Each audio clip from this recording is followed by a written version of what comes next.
We're discussing how business leaders can drive efficiencies and cost savings in this challenging economic environment. I'm joined by John Hugo, Vice President of Financials Products and Go-to-Market for Retail and Hospitality at Workday. John has been with Workday for 8 years and is a finance pro in his own right. I spent 25 years in accounting and finance. I was at Arthur Andersen for a few years back in the day when they existed, and then 10 years in cable and telecom. And then the last 10 years before I came over to Workday, I was the SVP and CAO at Lifetime Fitness. Took Lifetime public in 2004. And then soon after that, we were introduced to Workday and became Workday Customer 12. So with 8 years as an employee and 8 years as a customer, I've been involved with Workday quite a long time. So John, you're in touch with finance leaders all the time. Mm-hmm. What are the challenging or the most pressing issues today that they're telling you about? If you asked me that question a few years ago, I would have said digital transformation. It's the big thing. And it still is. But I think back then it was newer and now it's expected. So what I'm hearing now, Michael, is get back to the basics. I'm a CPA, I'm an accountant, cost efficiencies, cost savings. Those are the things that are resonating right now. And I think with the economy where it's at, that's very important. What about disruption, new business models, competitors that are driving new ways of relating to customers and new ways of driving profit and revenue? I focus on retail and hospitality. Retail during the pandemic survived because a lot of them already had the online ordering capabilities, but the hospitality side, where it's service-oriented, really took a hit. And what I saw during that time was the companies that had a more mature curve on where they were with technology took advantage of things like restaurants having mobile in place already and curbside drop-off and delivery. Those companies in the hospitality space really got ahead. But the real issue ends up being, correct me if I'm wrong, how to drive revenue and profitability in an environment that is very challenging economically for a lot of companies. I agree 100%, Michael. And I think the one thing that makes a difference on the companies that are succeeding is having information real-time financial data, real-time human capital data, even operational information, the point-of-sale systems. If the companies are getting that immediately, they're able to have more of a predictive type of business instead of a historical business. What about companies, especially in services, where the revenue cost labor can account for half of their overall cost? Right.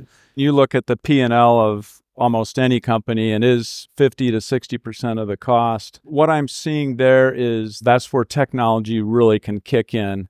If you can start having demand forecasting and scheduling, everything's based on real-time information that's feeding scheduling. So labor truly can be controlled by the company. What used to be kind of a loose scheduling is now really tight, and you can get information into the hands of the operators much quicker too. But John, existing technology systems should help with this. Mm-hmm. That's the reason these systems exist. Right. So what's actually going on? What is the obstacle or the impediment or the challenge? It boils down to one thing for me, and that's speed of information, speed of data. I'll give an example. In the accounting world, I will be talking to a CFO or a controller, and I say that it's really important that you get information quicker. They say, well, I put my information in a batch at 7 o'clock when my team leaves, and then at 8 o'clock in the morning, I get the consolidated numbers. They go through that batch processing,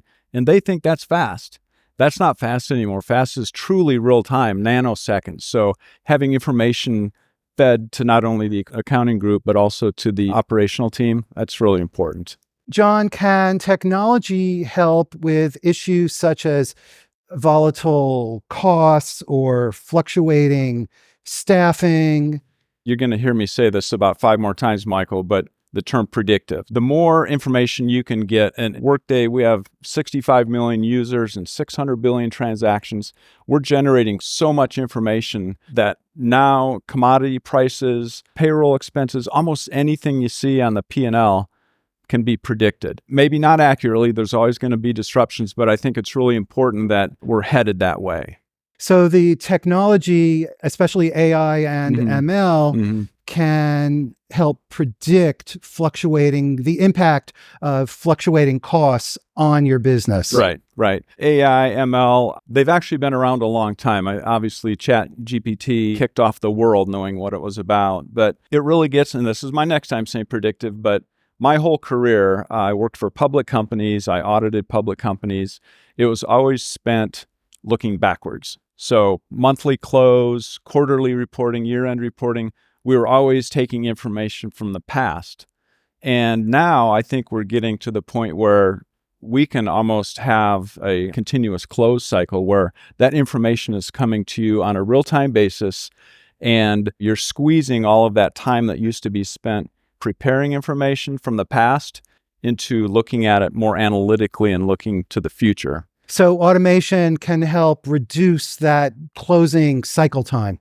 Even at my old company, Lifetime, we went from around a 10-day monthly close. Just think, you got 60 accountants closing the books for 10 days. That was shrunk down to 2 or 3 days. And even now, we like to use the term continuous close.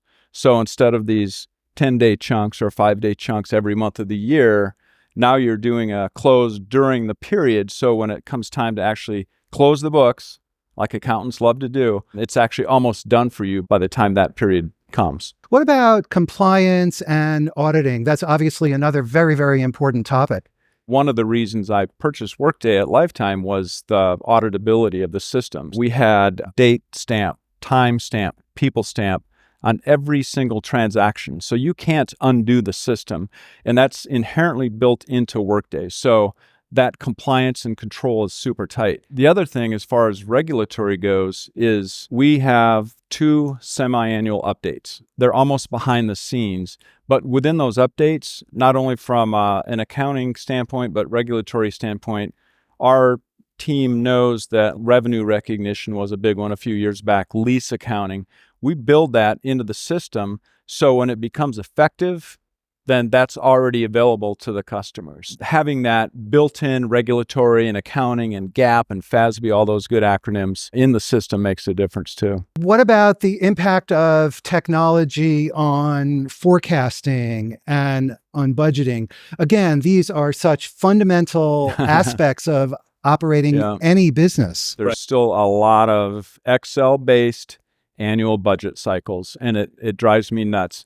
Even 10 or 15 years ago, we talked about rolling forecasts. So instead of having information once a year and then 2 months in, you're already off budget, we build quarterly rolling budgets. But even that's slow now. So if your plan is supplemented and all your drivers in your plan are supplemented by actual real-time information, then your budget is real-time all the time. And you can make shifts and make your company more agile having that information real-time. So I think the budget and planning process of the past should be going away. And now here we go again, real-time predictive planning as well. Having that real-time data, could we say that that's really the competitive edge when it comes to this set of issues?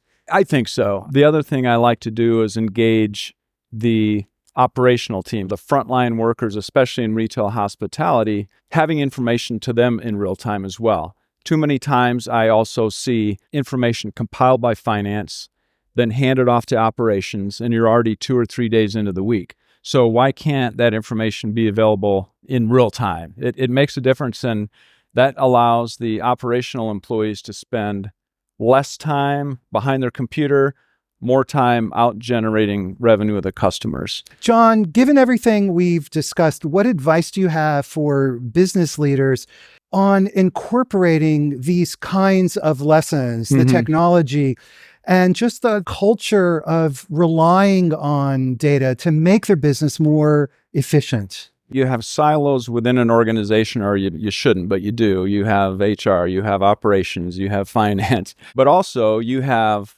front office, middle office, back office. And we like to think that if you have the right technology that enables the front office, middle office, back office to all be one, sharing, I know democratization of data is kind of overused, but it's true. Having access to information in real time and having the tools that allow you to do that is what makes a difference. And what about the cultural dimension of getting folks inside the organization comfortable with this idea of being data focused? The younger employee base that we're seeing now, they embrace technology, they embrace data. And if you're not heading that way, they kind of ask, why aren't you? And it's even, I think it's a really nice recruiting tool as well. But that culture is shifting, and the adoption of it all is real time too with the employees that we have right now. That's expected.